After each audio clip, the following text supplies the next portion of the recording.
Leviticus 5 to 15. If anyone sins because they do not speak up when they hear a public charge to testify regarding something they have seen or learned about, they will be held responsible. Or if anyone unwittingly touches anything ceremonially unclean, whether the carcass of an unclean animal, wild or domestic, or of any unclean creature that moves along the ground, and they are unaware that they have become unclean, but then they come to realize their guilt, or if they touch human uncleanness, anything that would make them unclean, even though they are unaware of it, but then they learn of it and realize their guilt, or if anyone thoughtlessly takes an oath to do anything, whether good or evil, in any matter one might carelessly swear about, even though they are unaware of it, but then they learn of it and realize their guilt. When anyone realizes their guilt in any of these matters, they must confess in what way they have sinned, and as a penalty for the sin they have committed, they must bring to the Lord a female lamb or goat from the flock as a sin offering, and the priest shall make atonement for them for their sin. Anyone who cannot afford a lamb is to bring 2 doves or 2 young pigeons to the Lord as a penalty for their sin, one for a sin offering and the other for a burnt offering. They are to bring them to the priest, who shall first offer the one for the sin offering. He is to wring its head from its neck, not dividing it completely, and is to splash some of the blood of the sin offering against the side of the altar. The rest of the blood must be drained out at the base of the altar. It is a sin offering. The priest shall then offer the other as a burnt offering in the prescribed way, and make atonement for them for the sin they have committed, and they will be forgiven. If, however, they cannot afford 2 doves or 2 young pigeons, they are to bring as an offering for their sin 1/10 of an ephah of the finest flour for a sin offering. They must not put oil or incense on it, because it is a sin offering.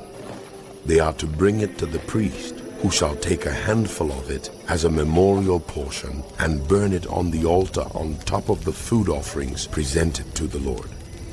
It is a sin offering. In this way, the priest will make atonement for them for any of these sins they have committed, and they will be forgiven. The rest of the offering will belong to the priest, as in the case of the grain offering. The Lord said to Moses, When anyone is unfaithful to the Lord by sinning unintentionally in regard to any of the Lord's holy things, they are to bring to the Lord as a penalty a ram from the flock, one without defect and of the proper value in silver, according to the sanctuary shekel. It is a guilt offering. They must make restitution for what they have failed to do in regard to the holy things, pay an additional penalty of 1/5 of its value, and give it all to the priest. The priest will make atonement for them with the ram as a guilt offering, and they will be forgiven. If anyone sins and does what is forbidden in any of the Lord's commands, even though they do not know it, they are guilty and will be held responsible. They are to bring to the priest as a guilt offering a ram from the flock, one without defect and of the proper value.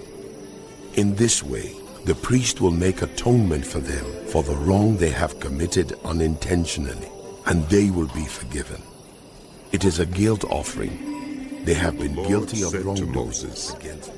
If anyone sins and is unfaithful to the Lord by deceiving a neighbor about something entrusted to them or left in their care, or about something stolen, or if they cheat a neighbor, or if they find lost property and lie about it, or if they swear falsely about any such sin that people may commit, when they thus sin and realize their guilt, they must return what they have stolen or taken by extortion, or what was entrusted to them, or the lost property they found, or whatever it was they swore falsely about. They must make restitution in full, add 1/5 of the value to it, and give it all to the owner on the day they present their guilt offering. And as a penalty, they must bring to the priest, that is, to the Lord, their guilt offering, a ram from the flock, one without defect and of the proper value. In this way, the priest will make atonement for them before the Lord, and they will be forgiven for any of the things they did that made them guilty. The Lord said to Moses, Give Aaron and his sons this command. These are the regulations for the burnt offering. The burnt offering is to remain on the altar hearth throughout the night, till morning, and the fire must be kept burning on the altar. The priest shall then put on his linen clothes with linen undergarments next to his body, and shall remove the ashes of the burnt offering that the fire has consumed on the altar, and place them beside the altar. Then he is to take off these clothes and put on others, and carry the ashes outside the camp to a place that is ceremonially clean. The fire on the altar must be kept burning. It must not go out. Every morning, the priest is to add firewood and arrange the burnt offering on the fire and burn the fat of the fellowship offerings on it. The fire must be kept burning on the altar continuously. It must not go out. These are the regulations for the grain offering. Aaron's sons are to bring it before the Lord in front of the altar.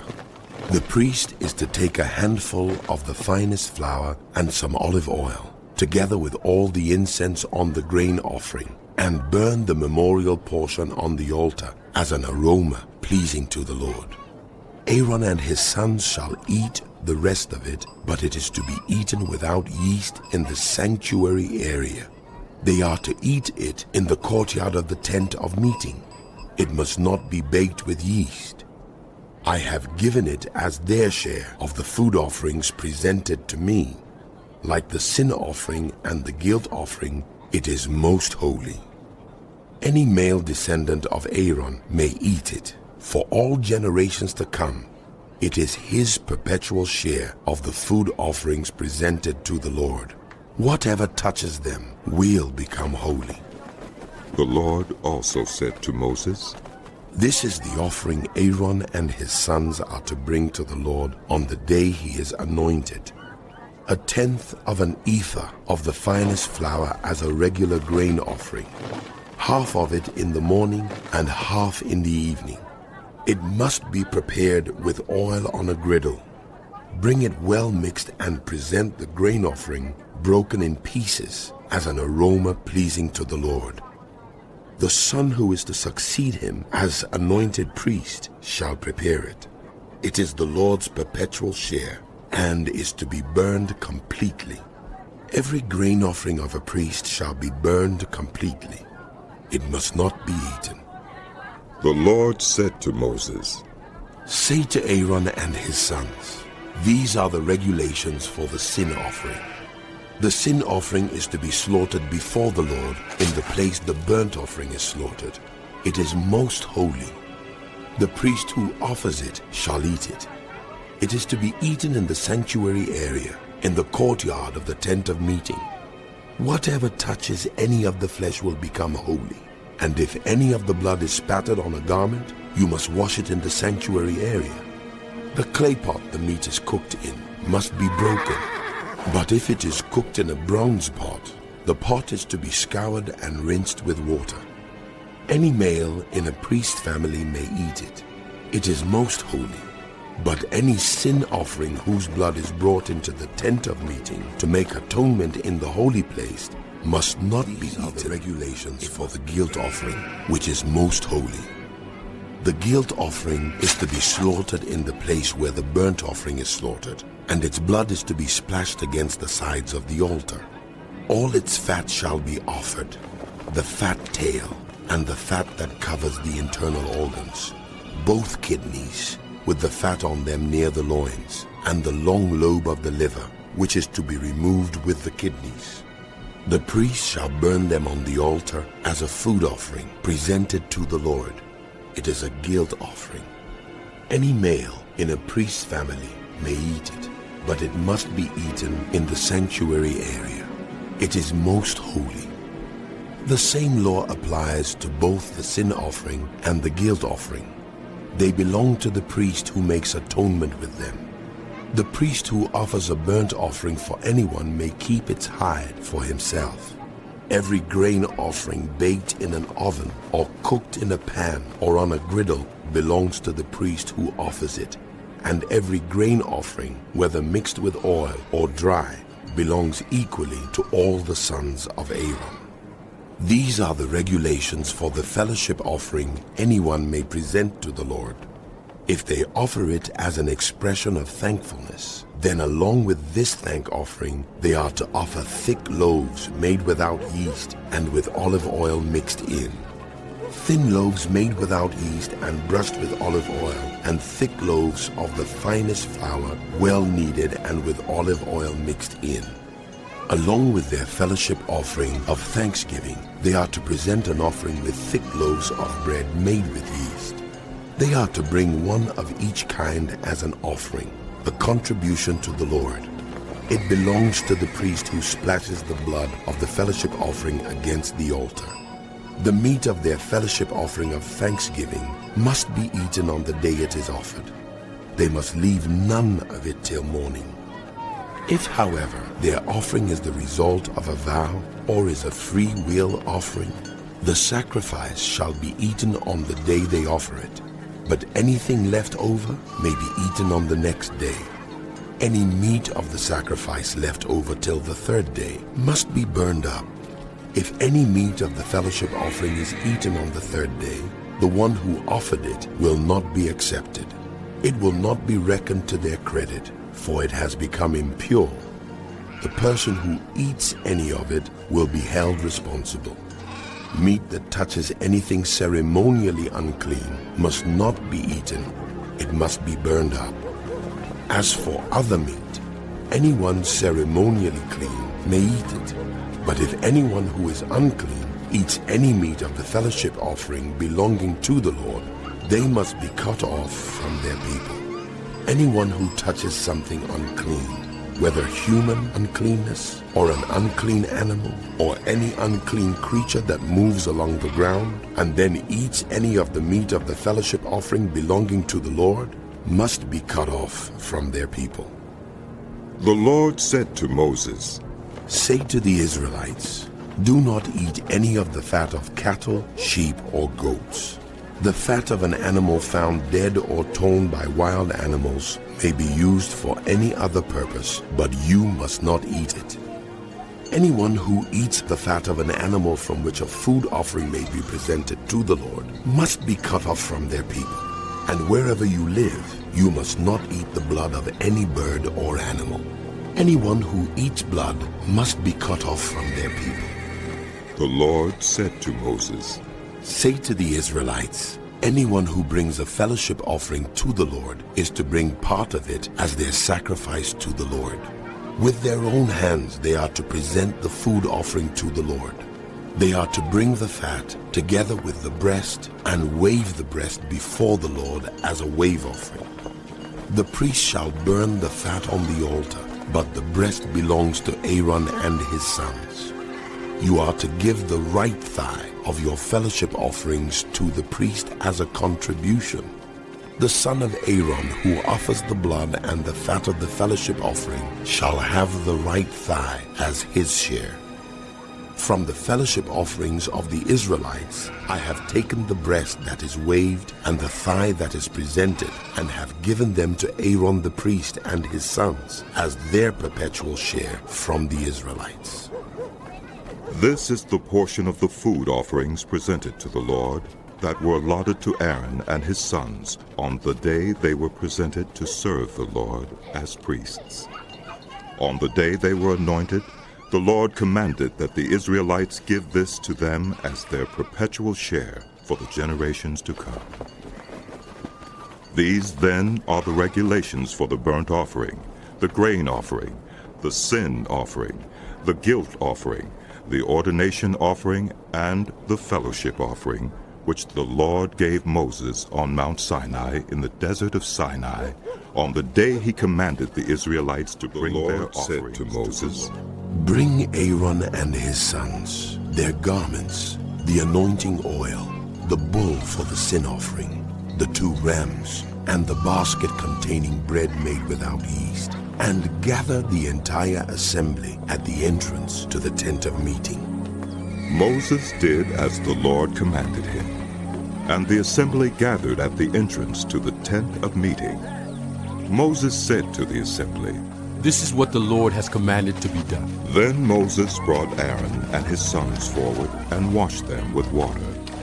He put the tunic on Aaron, tied the sash around him, clothed him with the robe, and put the ephod on him. He also fastened the ephod with a decorative waistband, which he tied around him. He placed the breastpiece on him and put the Urim and Thummim in the breastpiece. Then he placed the turban on Aaron's head and set the gold plate, the sacred emblem, on the front of it, as the Lord commanded Moses. Then Moses took the anointing oil and anointed the tabernacle and everything in it, and so consecrated them. He sprinkled some of the oil on the altar 7 times, anointing the altar and all its utensils, and the basin with its stand, to consecrate them. He poured some of the anointing oil on Aaron's head, and anointed him to consecrate him. Then he brought Aaron's sons forward, put tunics on them, tied sashes around them, and fastened caps on them, as the Lord commanded Moses. He then presented the bull for the sin offering, and Aaron and his sons laid their hands on its head. Moses slaughtered the bull and took some of the blood, and with his finger he put it on all the horns of the altar to purify the altar. He poured out the rest of the blood at the base of the altar. So he consecrated it to make atonement for it. Moses also took all the fat around the internal organs, the long lobe of the liver, and both kidneys and their fat, and burned it on the altar. But the bull with its hide and its flesh and its intestines he burned up outside the camp, as the Lord commanded Moses. He then presented the ram for the burnt offering, and Aaron and his sons laid their hands on its head. Then Moses slaughtered the ram and splashed the blood against the sides of the altar. He cut the ram into pieces and burned the head, the pieces, and the fat. He washed the internal organs and the legs with water and burned the whole ram on the altar. It was a burnt offering, a pleasing aroma, a food offering presented to the Lord as the Lord commanded Moses. He then presented the other ram, the ram for the ordination, and Aaron and his sons laid their hands on its head.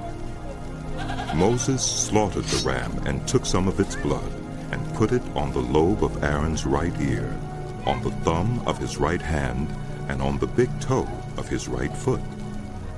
Moses also brought Aaron's sons forward and put some of the blood on the lobes of their right ears, on the thumbs of their right hands, and on the big toes of their right feet.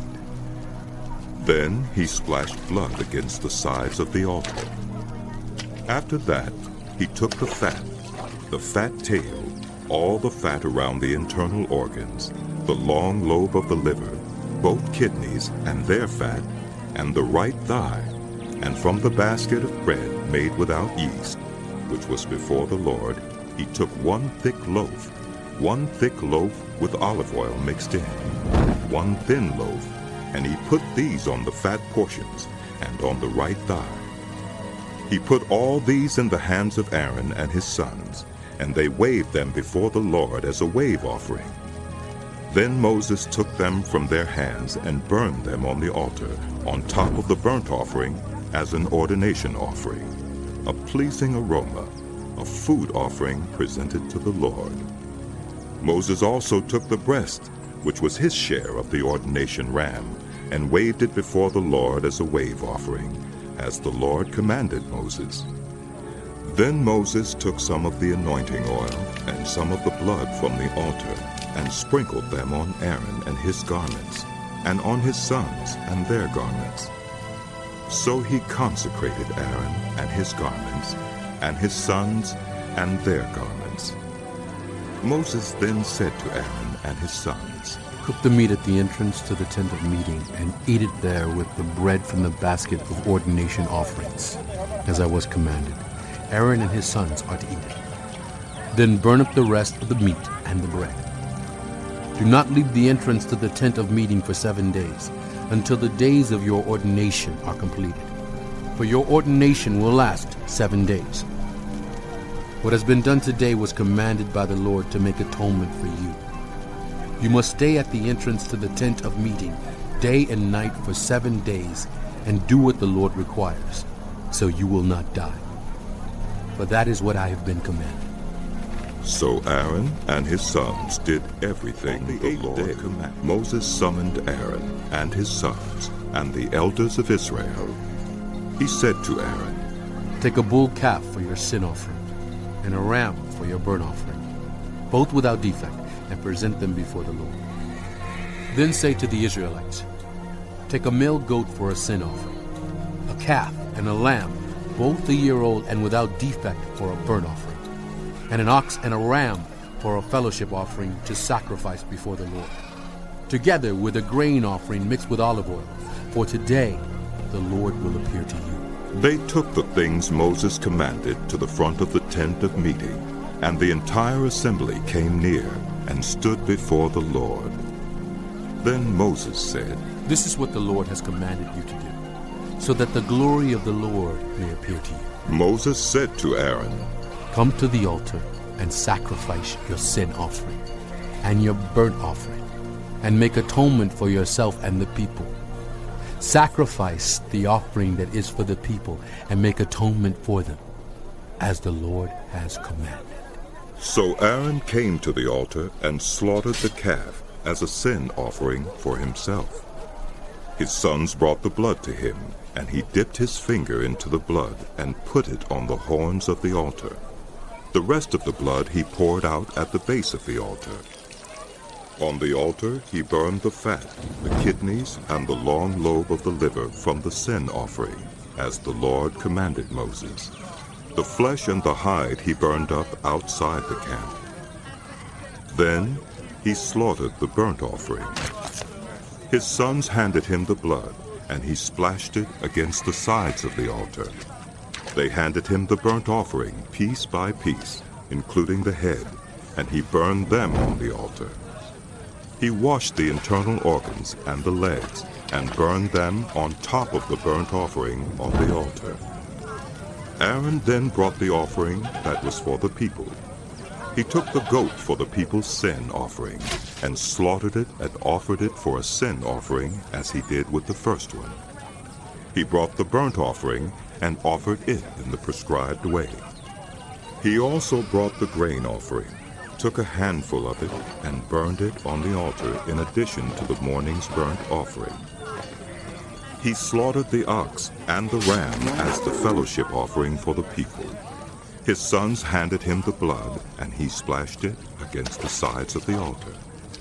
But the fat portions of the ox and the ram, the fat tail, the layer of fat, the kidneys, and the long lobe of the liver, these they laid on the breasts, and then Aaron burned the fat on the altar. Aaron waved the breasts and the right thigh before the Lord as a wave offering, as Moses commanded. Then Aaron lifted his hands toward the people and blessed them. And having sacrificed the sin offering, the burnt offering, and the fellowship offering, he stepped down. Moses and Aaron then went into the tent of meeting. When they came out, they blessed the people, and the glory of the Lord appeared to all the people. Fire came out from the presence of the Lord and consumed the burnt offering and the fat portions on the altar.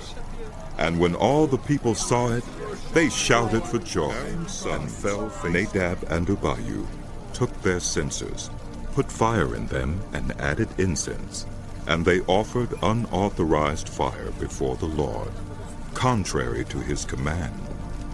So fire came out from the presence of the Lord and consumed them, and they died before the Lord. Moses then said to Aaron, This is what the Lord spoke of when he said, Among those who approach me, I will be proved holy. In the sight of all the people, I will be honored. Aaron remained silent. Moses summoned Mishael, and Elzaphan, sons of Aaron's uncle Uzziel, and said to them, Come here. Carry your cousins outside the camp, away from the front of the sanctuary. So they came and carried them, still in their tunics, outside the camp, as Moses ordered.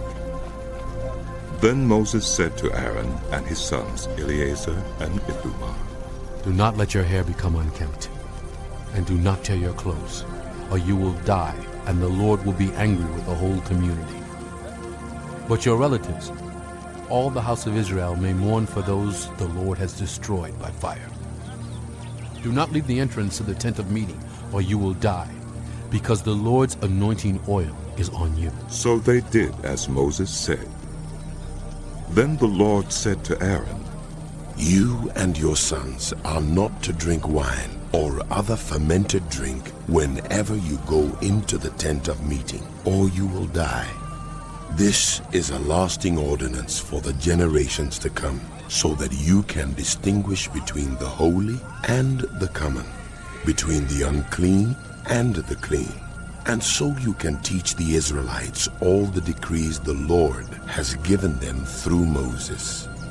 Moses said to Aaron and his remaining sons, Eleazar and Ithamar, Take the grain offering left over from the food offerings prepared without yeast, and present it to the Lord, and eat it beside the altar, for it is most holy. Eat it in the sanctuary area, because it is your share and your son's share of the food offerings presented to the Lord, for so I have been commanded. But you and your sons and your daughters may eat the breast that was waved, and the thigh that was presented. Eat them in a ceremonially clean place.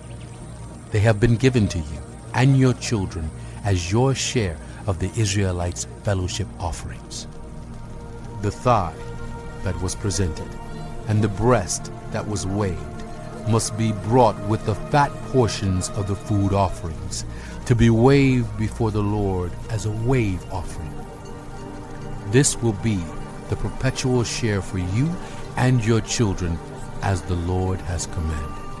When Moses inquired about the goat of the sin offering and found that it had been burned up, he was angry with Eleazar and Ithamar, Aaron's remaining sons, and asked, Why didn't you eat the sin offering in the sanctuary area? It is most holy. It was given to you to take away the guilt of the community by making atonement for them before the Lord. Since its blood was not taken into the holy place, you should have eaten the goat in the sanctuary area as I commanded. Aaron replied to Moses, Today they sacrifice their sin offering and their burnt offering before the Lord. But such things as this have happened to me. Would the Lord have been pleased if I had eaten the sin offering today? When Moses The heard Lord this, said to Moses and Aaron, Say to the Israelites, of all the animals that live on land, these are the ones you may eat. You may eat any animal that has a divided hoof and that chews the cud. There are some that only chew the cud or only have a divided hoof, but you must not eat them. The camel, though it chews the cud, does not have a divided hoof. It is ceremonially unclean for you. The hyrax, though it chews the cud, does not have a divided hoof. It is unclean for you. The rabbit, though it chews the cud, does not have a divided hoof. It is unclean for you. And the pig, though it has a divided hoof, does not chew the cud. It is unclean for you. You must not eat their meat or touch their carcasses. They are unclean for you. Of all the creatures living in the water of the seas and the streams, you may eat any that have fins and scales. But all creatures in the seas or streams that do not have fins and scales, whether among all the swarming things or among all the other living creatures in the water, you are to regard as unclean. And since you are to regard them as unclean, you must not eat their meat. You must regard their carcasses as unclean. Anything living in the water that does not have fins and scales is to be regarded as unclean by you. These are the birds you are to regard as unclean and not eat, because they are unclean. The eagle, the vulture, the black vulture, the red kite, any kind of black kite, any kind of raven, the horned owl, the screech owl, the gull, any kind of hawk, the little owl, the cormorant, the great owl, the white owl, the desert owl, the osprey, the stork, any kind of heron, the hoopoe, and the bat. All flying insects that walk on all fours are to be regarded as unclean by you. There are, however, some flying insects that walk on all fours that you may eat. Those that have jointed legs for hopping on the ground. Of these you may eat any kind of locust, katydid, cricket, or grasshopper. But all other flying insects that have 4 legs you are to regard as unclean. You will make yourselves unclean by these. Whoever touches their carcasses will be unclean till evening. Whoever picks up one of their carcasses must wash their clothes, and they will be unclean till evening. Every animal that does not have a divided hoof, or that does not chew the cud, is unclean for you. Whoever touches the carcass of any of them will be unclean. Of all the animals that walk on all fours, those that walk on their paws are unclean for you. Whoever touches their carcasses will be unclean till evening. Anyone who picks up their carcasses must wash their clothes, and they will be unclean till evening. These animals are unclean for you. Of the animals that move about on the ground, these are unclean for you: the weasel, the rat, any kind of great lizard, the gecko, the monitor lizard, the wall lizard, the skink, and the chameleon. Of all those that move along the ground, these are unclean for you. Whoever touches them when they are dead will be unclean till evening. When one of them dies and falls on something, that article, whatever its use, will be unclean, whether it is made of wood, cloth, hide, or sackcloth. Put it in water. It will be unclean till evening, and then it will be clean. If one of them falls into a clay pot, everything in it will be unclean, and you must break the pot. Any food you are allowed to eat that has come into contact with water from any such pot is unclean, and any liquid that is drunk from such a pot is unclean. Anything that one of their carcasses falls on becomes unclean. An oven or cooking pot must be broken up. They are unclean, and you are to regard them as unclean. A spring, however, or a cistern for collecting water remains clean, but anyone who touches one of these carcasses is unclean. If a carcass falls on any seeds that are to be planted, they remain clean. But if water has been put on the seed, and a carcass falls on it, it is unclean for you. If an animal that you are allowed to eat dies, anyone who touches its carcass will be unclean till evening. Anyone who eats some of its carcass must wash their clothes, and they will be unclean till evening. Anyone who picks up the carcass must wash their clothes, and they will be unclean till evening. Every creature that moves about on the ground is to be regarded as unclean. It is not to be eaten. You are not to eat any creature that moves about on the ground, whether it moves on its belly, or walks on all fours, or on many feet. It is unclean. Do not defile yourselves by any of these creatures. Do not make yourselves unclean by means of them, or be made unclean by them. I am the Lord your God. Consecrate yourselves and be holy, because I am holy. Do not make yourselves unclean by any creature that moves about on the ground. I am the Lord who brought you up out of Egypt to be your God. Therefore be holy, because I am holy. These are the regulations concerning animals, birds, every living thing that moves in the water, and every creature that moves about on the ground. You must distinguish between the unclean and the clean. between living creatures that may be eaten The and Lord those said to Moses, that may not. Say to the Israelites, a woman who becomes pregnant and gives birth to a son will be ceremonially unclean for 7 days, just as she is unclean during her monthly period. On the 8th day, the boy is to be circumcised. Then the woman must wait 33 days to be purified from her bleeding. She must not touch anything sacred or go to the sanctuary until the days of her purification are over. If she gives birth to a daughter, for 2 weeks the woman will be unclean as during her period. Then she must wait 66 days to be purified from her bleeding. When the days of her purification for a son or daughter are over, she is to bring to the priest at the entrance to the tent of meeting a year-old lamb for a burnt offering and a young pigeon or a dove for a sin offering.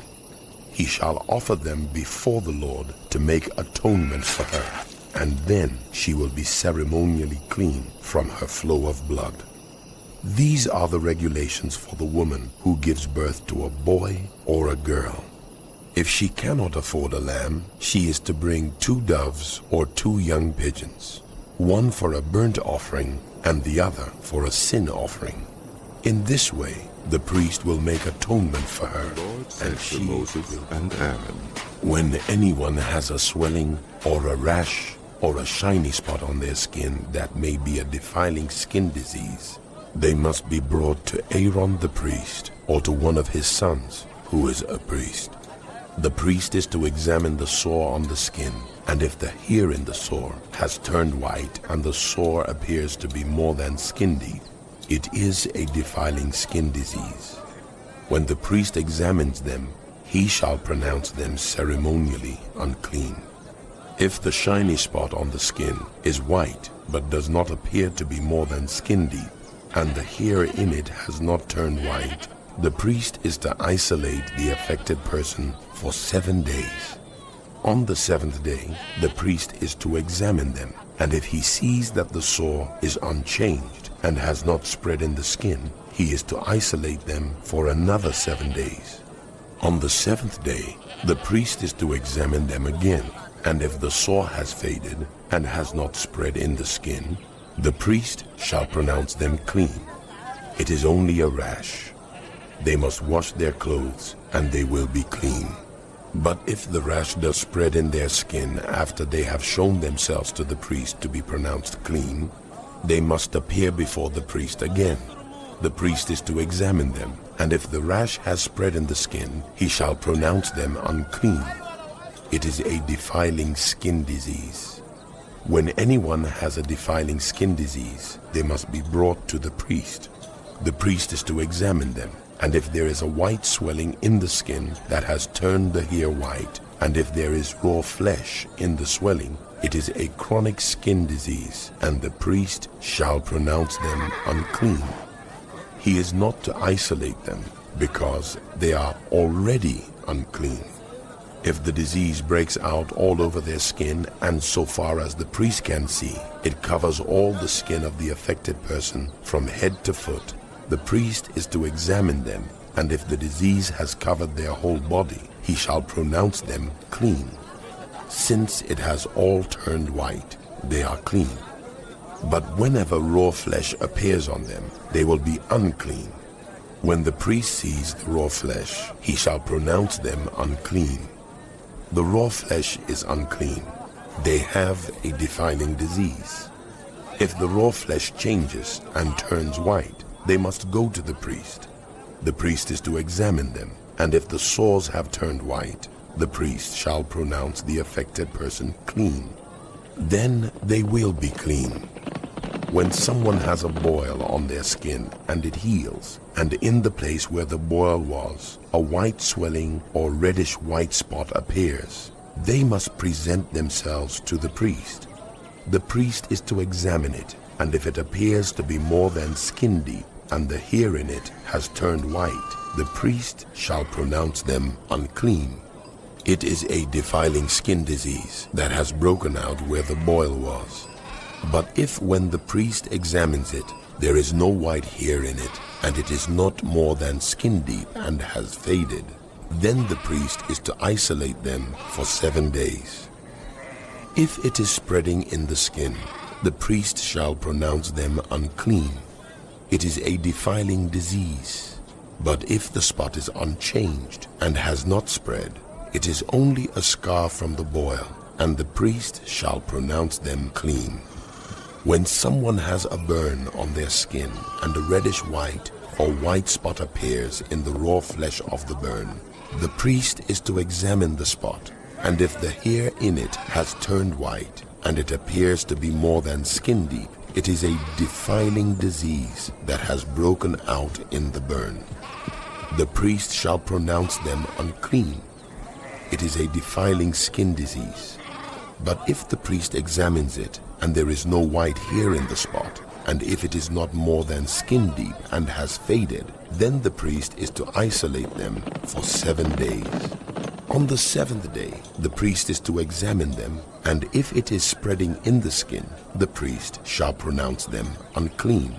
It is a defiling skin disease. If, however, the spot is unchanged and has not spread in the skin, but has faded, it is a swelling from the burn, and the priest shall pronounce them clean. It is only a scar from the burn. If a man or woman has a sore on their head or chin, the priest is to examine the sore, and if it appears to be more than skin deep, and the hair in it is yellow and thin, the priest shall pronounce them unclean. It is a defiling skin disease on the head or chin. But if when the priest examines the sore, it does not seem to be more than skin deep, and there is no black hair in it, then the priest is to isolate the affected person for 7 days. On the 7th day, the priest is to examine the sore, and if it has not spread, and there is no yellow hair in it, and it does not appear to be more than skin deep, then the man or woman must shave themselves, except for the affected area, and the priest is to keep them isolated another 7 days.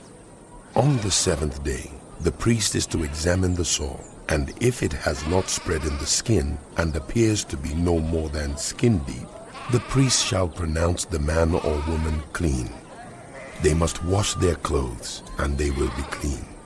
But if the sore does spread in the skin after they are pronounced clean, the priest is to examine them, and if he finds that the sore has spread in the skin, he does not need to look for yellow hair. They are unclean. If, however, the sore is unchanged so far as the priest can see, and if black hair has grown in it, the affected person is healed. They are clean, and the priest shall pronounce them clean. When a man or woman has white spots on the skin, the priest is to examine them, and if the spots are dull white, it is a harmless rash that has broken out on the skin. They are clean. A man who has lost his hair and is bald is clean. If he has lost his hair from the front of his scalp and has a bald forehead, he is clean.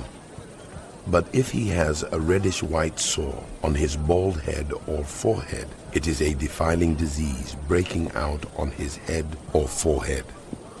The priest is to examine him, and if the swollen sore on his head or forehead is reddish white like a defiling skin disease, the man is diseased and is unclean. The priest shall pronounce him unclean because of the sore on his head. Anyone with such a defiling disease must wear torn clothes. Let their hair be unkempt, cover the lower part of their face, and cry out, "Unclean, unclean." As long as they have the disease, they remain unclean. They must live alone. They must live outside the camp.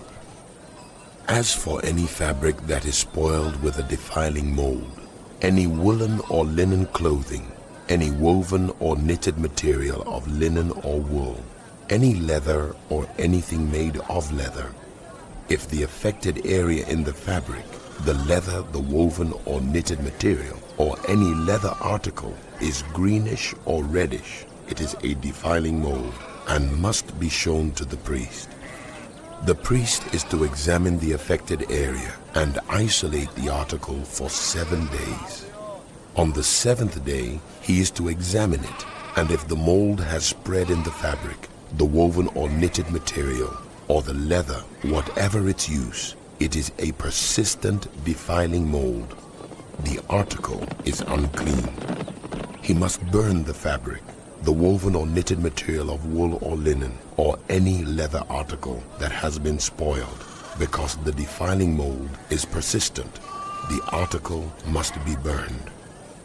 But if when the priest examines it, the mold has not spread in the fabric, the woven or knitted material, or the leather article, he shall order that the spoiled article be washed. Then he is to isolate it for another 7 days. After the article has been washed, the priest is to examine it again, and if the mold has not changed its appearance, even though it has not spread, it is unclean. Burn it, no matter which side of the fabric has been spoiled. If when the priest examines it, the mold has faded after the article has been washed, he is to tear the spoiled part out of the fabric, the leather, or the woven or knitted material. But if it reappears in the fabric, in the woven or knitted material, or in the leather article, it is a spreading mold. Whatever has the mold must be burned. Any fabric, woven or knitted material, or any leather article that has been washed and is rid of the mold must be washed again. Then it will be clean. These are the regulations concerning defiling molds in woolen or linen clothing, woven or knitted material, or any leather article for pronouncing them. These are the regulations for any diseased person at the time of their ceremonial cleansing when they are brought to the priest. The priest is to go outside the camp and examine them. If they have been healed of their defiling skin disease, the priest shall order that 2 live, clean birds and some cedar wood, scarlet yarn, and hyssop be brought for the person to be cleansed. Then the priest shall order that one of the birds be killed over fresh water in a clay pot.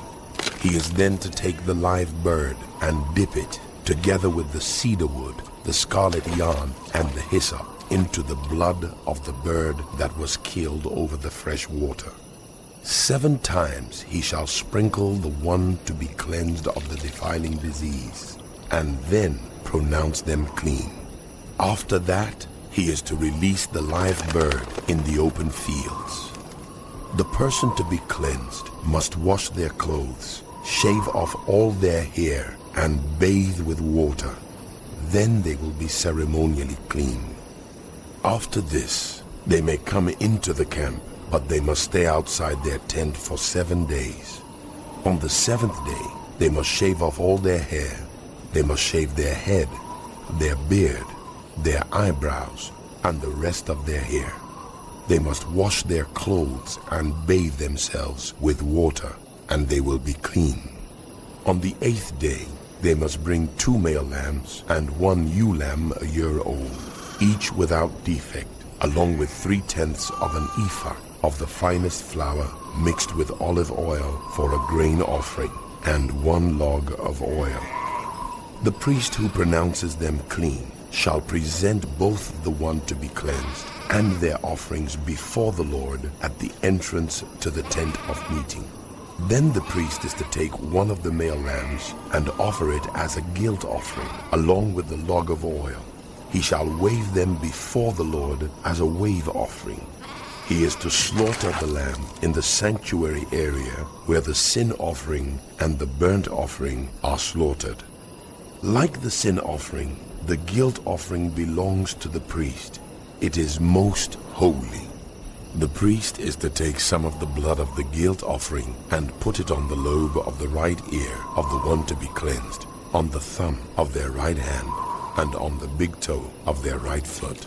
The priest shall then take some of the log of oil, pour it in the palm of his own left hand, dip his right forefinger into the oil in his palm, and with his finger sprinkle some of it before the Lord 7 times.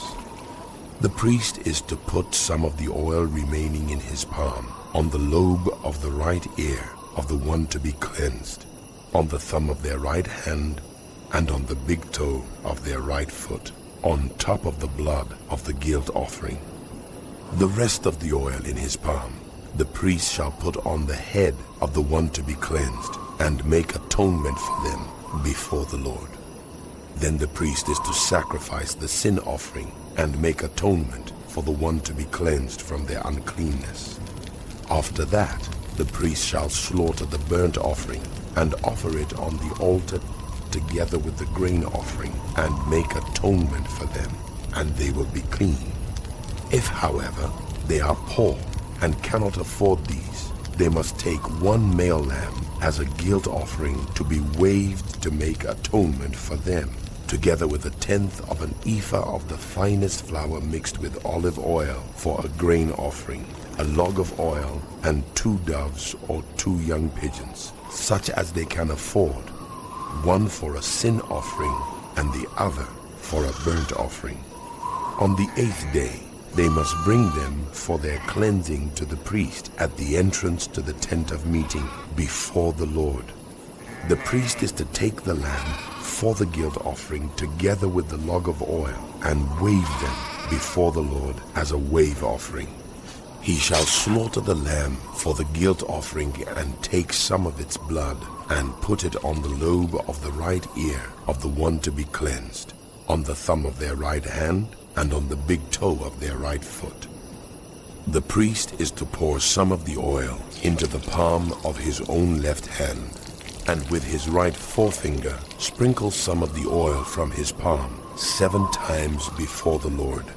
Some of the oil in his palm he is to put on the same places he put the blood of the guilt offering, on the lobe of the right ear of the one to be cleansed, on the thumb of their right hand, and on the big toe of their right foot. The rest of the oil in his palm the priest shall put on the head of the one to be cleansed, to make atonement for them before the Lord. Then he shall sacrifice the doves or the young pigeons, such as the person can afford, one as a sin offering and the other as a burnt offering, together with the grain offering. In this way the priest will make atonement before the Lord on behalf of the one to be cleansed. These are the regulations for anyone who has a defiling skin disease and who cannot afford the regular offerings for their cleansing. The Lord said to Moses and Aaron, When you enter the land of Canaan, which I am giving you as your possession, and I put a spreading mold in a house in that land, the owner of the house must go and tell the priest, I have seen something that looks like a defiling mold in my house. The priest is to order the house to be emptied before he goes in to examine the mold, so that nothing in the house will be pronounced unclean. After this, the priest is to go in and inspect the house. He is to examine the mold on the walls, and if it has greenish or reddish depressions that appear to be deeper than the surface of the wall, the priest shall go out the doorway of the house and close it up for 7 days. On the 7th day, the priest shall return to inspect the house. If the mold has spread on the walls, he is to order that the contaminated stones be torn out and thrown into an unclean place outside the town. He must have all the inside walls of the house scraped and the material that is scraped off dumped into an unclean place outside the town. Then they are to take other stones to replace these and take new clay and plaster the house. If the defiling mold reappears in the house after the stones have been torn out and the house scraped and plastered, the priest is to go and examine it. And if the mold has spread in the house, it is a persistent defiling mold. The house is unclean. It must be torn down, its stones, timbers, and all the plaster, and taken out of the town to an unclean place. Anyone who goes into the house while it is closed up will be unclean till evening. Anyone who sleeps or eats in the house must wash their clothes. But if the priest comes to examine it and the mold has not spread after the house has been plastered, he shall pronounce the house clean, because the defiling mold is gone. To purify the house, he is to take 2 birds and some cedar wood, scarlet yarn, and hyssop. He shall kill one of the birds over fresh water in a clay pot. Then he is to take the cedar wood, the hyssop, the scarlet yarn, and the live bird, dip them into the blood of the dead bird and the fresh water, and sprinkle the house 7 times. He shall purify the house with the bird's blood, the fresh water, the live bird, the cedar wood, the hyssop, and the scarlet yarn. Then he is to release the live bird in the open fields outside the town. In this way he will make atonement for the house, and it will be clean. These are the regulations for any defiling skin disease, for a sore, for defiling molds in fabric or in a house, and for a swelling, a rash, or a shiny spot, to determine when something is clean or unclean. These are the regulations for defiling skin The Lord disease. said to Moses and Aaron, Speak to the Israelites and say to them, when any man has an unusual bodily discharge, such a discharge is unclean. Whether it continues flowing from his body or is blocked, it will make him unclean. This is how his discharge will bring about uncleanness. Any bed the man with a discharge lies on will be unclean, and anything he sits on will be unclean. Anyone who touches his bed must wash their clothes and bathe with water, and they will be unclean till evening. Whoever sits on anything that the man with a discharge sat on must wash their clothes and bathe with water, and they will be unclean till evening. Whoever touches the man who has a discharge must wash their clothes and bathe with water, and they will be unclean till evening. If the man with the discharge spits on anyone who is clean, they must wash their clothes and bathe with water, and they will be unclean till evening. Everything the man sits on when riding will be unclean, and whoever touches any of the things that were under him will be unclean till evening. Whoever picks up those things must wash their clothes and bathe with water, and they will be unclean till evening. Anyone the man with a discharge touches without rinsing his hands with water must wash their clothes and bathe with water, and they will be unclean till evening. A clay pot that the man touches must be broken, and any wooden article is to be rinsed with water. When a man is cleansed from his discharge, he is to count off 7 days for his ceremonial cleansing. He must wash his clothes and bathe himself with fresh water, and he will be clean. On the 8th day, he must take 2 doves or 2 young pigeons and come before the Lord to the entrance to the tent of meeting and give them to the priest. The priest is to sacrifice them, the one for a sin offering and the other for a burnt offering. In this way, he will make atonement before the Lord for the man because of his discharge. When a man has an emission of semen, he must bathe his whole body with water, and he will be unclean till evening. Any clothing or leather that has semen on it must be washed with water, and it will be unclean till evening. When a man has sexual relations with a woman, and there is an emission of semen, both of them must bathe with water, and they will be unclean till evening. When a woman has her regular flow of blood, the impurity of her monthly period will last 7 days, and anyone who touches her will be unclean till evening. Anything she lies on during her period will be unclean, and anything she sits on will be unclean. Anyone who touches her bed will be unclean. They must wash their clothes and bathe with water, and they will be unclean till evening. Anyone who touches anything she sits on will be unclean. They must wash their clothes and bathe with water, and they will be unclean till evening. Whether it is the bed or anything she was sitting on, anyone who touches it will be unclean till evening.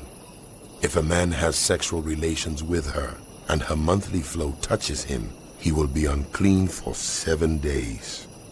Any bed he lies on will be unclean.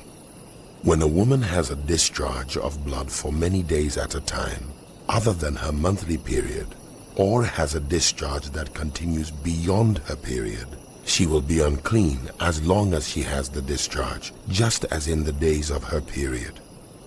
Any bed she lies on while her discharge continues will be unclean, as is her bed during her monthly period, and anything she sits on will be unclean as during her period. Anyone who touches them will be unclean.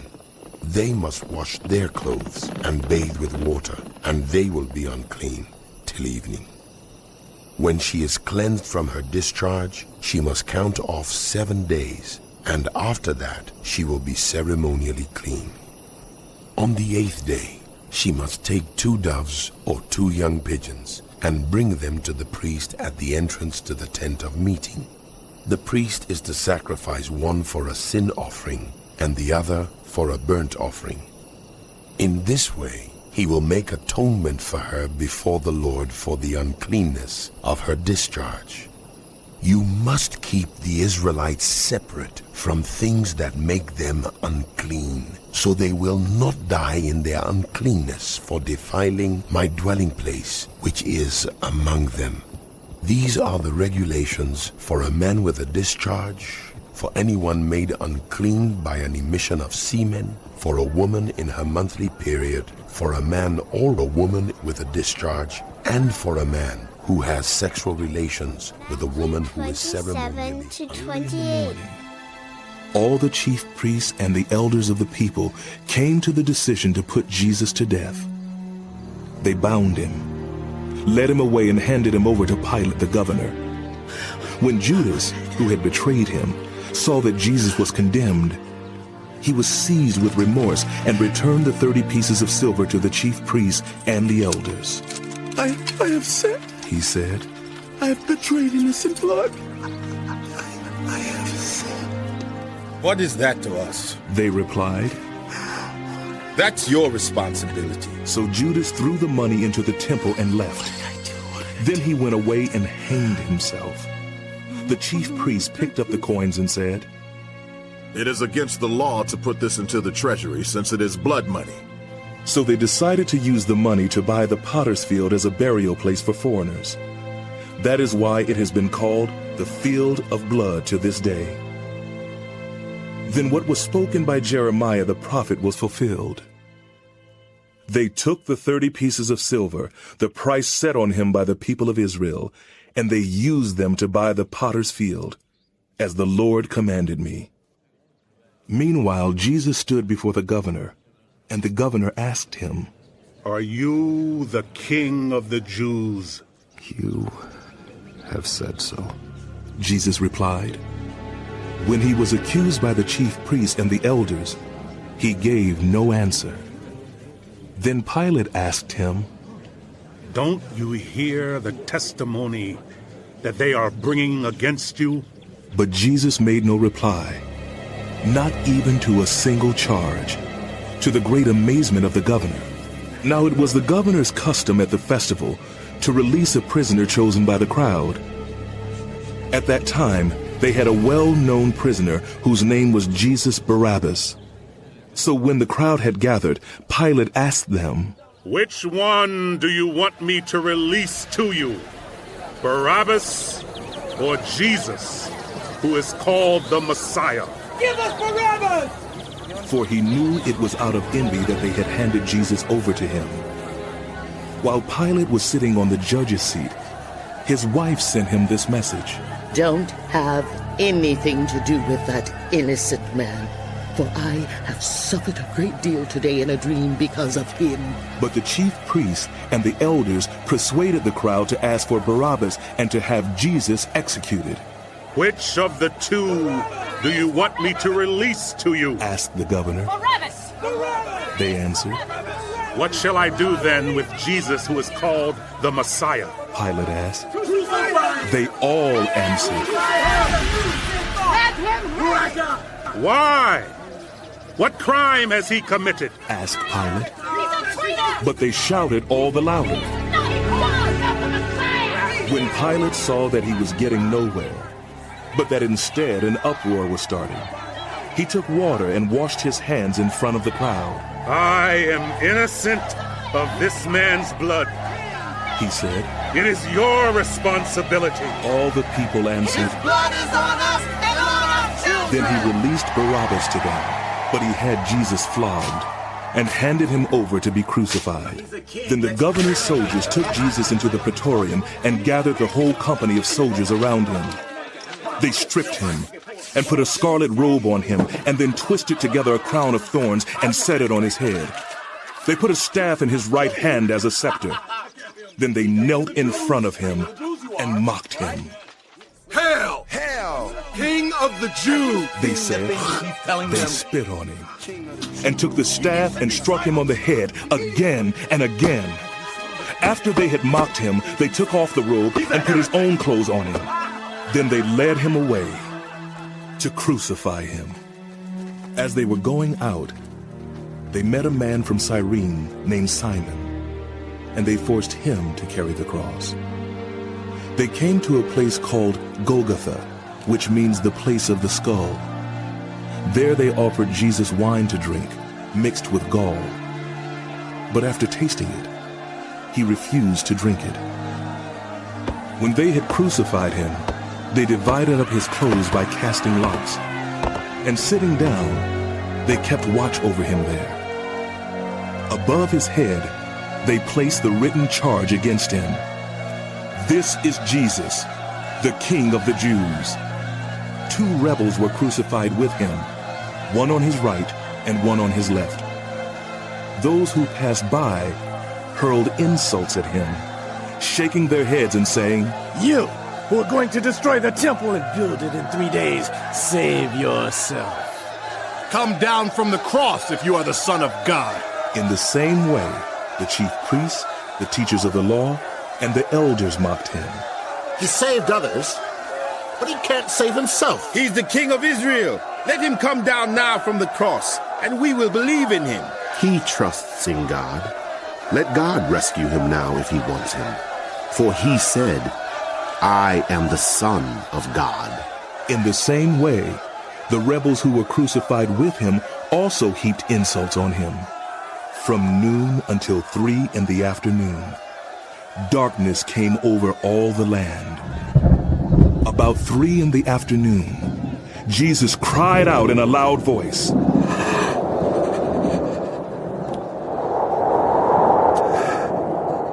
Eli, Eli, lima sabachthani, which means, my God, my God, why have you forsaken me?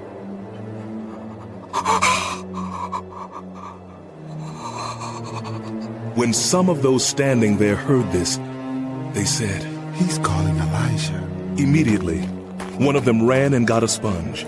He filled it with wine vinegar, put it on a staff, and offered it to Jesus to drink. The rest said, Now leave him alone. Let's see if Elijah comes to save him. And when Jesus cried out again in a loud voice, he gave up his spirit. At that moment, the curtain of the temple was torn in 2 from top to bottom. The earth shook, the rock split, and the tombs broke open. The bodies of many holy people who had died were raised to life. They came out of the tombs after Jesus' resurrection and went into the holy city and appeared to many people. When the centurion and those with him who were guarding Jesus saw the earthquake and all that had happened, they were terrified and exclaimed, "Surely he was the Son of God." Many women were there, watching from a distance. They had followed Jesus from Galilee to care for his needs. Among them were Mary Magdalene, Mary the mother of James and Joseph, and the mother of Zebedee's sons. As evening approached, there came a rich man from Arimathea named Joseph, who had himself become a disciple of Jesus. Going to Pilate, he asked for Jesus' body, and Pilate ordered that it be given to him. Joseph took the body, wrapped it in a clean linen cloth, and placed it in his own new tomb that he had cut out of the rock. He rolled a big stone in front of the entrance to the tomb and went away. Mary Magdalene and the other Mary were sitting there opposite the tomb. The next day, the one after Preparation Day, the chief priests and the Pharisees went to Pilate. Sir, they said, we remember that while he was still alive, that deceiver said, "After 3 days I will rise again." So give the order for the tomb to be made secure until the 3rd day. Otherwise, his disciples may come and steal the body and tell the people that he has been raised from the dead. This last deception will be worse than the first. Pilate answered, "Take a guard. Go make the tomb as secure as you know how." So they went and made the tomb secure by putting a seal on the stone and posting the guard. At dawn on the 1st day of the week, Mary Magdalene and the other Mary went to look at the tomb. There was a violent earthquake, for an angel of the Lord came down from heaven and going to the tomb, rolled back the stone and sat on it. His appearance was like lightning, and his clothes were white as snow. The guards were so afraid of him that they shook and became like dead men. The angel said to the women, "Do not be afraid, for I know that you are looking for Jesus, who was crucified. He is not here. He has risen just as he said. Come and see the place where he lay. Then go quickly and tell his disciples, he has risen from the dead and is going ahead of you into Galilee. There you will see him. Now I have told you." So the women hurried away from the tomb, afraid, yet filled with joy, and ran to tell his disciples. Suddenly, Jesus met them. "Greetings," he said. "Rabboni!" They came to him, clasped his feet, and worshipped him. Then Jesus said to them, "Do not be afraid. Go and tell my brothers to go to Galilee.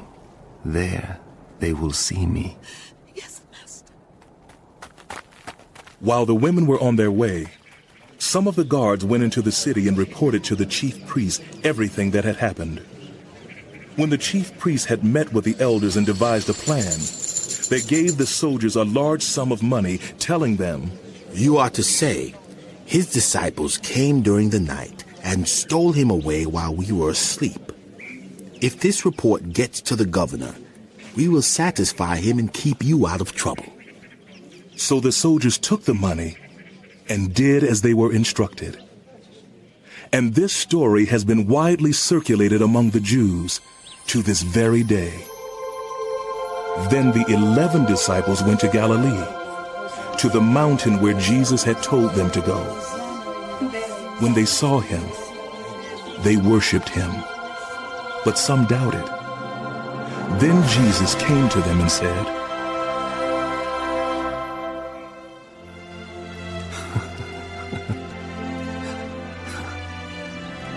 "All authority in heaven and on earth has been given to me. Therefore, go and make disciples of all nations, baptizing them in the name of the Father, and of the Son, and of the Holy Spirit, and teaching them to obey everything I have commanded you. And surely I am with you always to the very end of the age."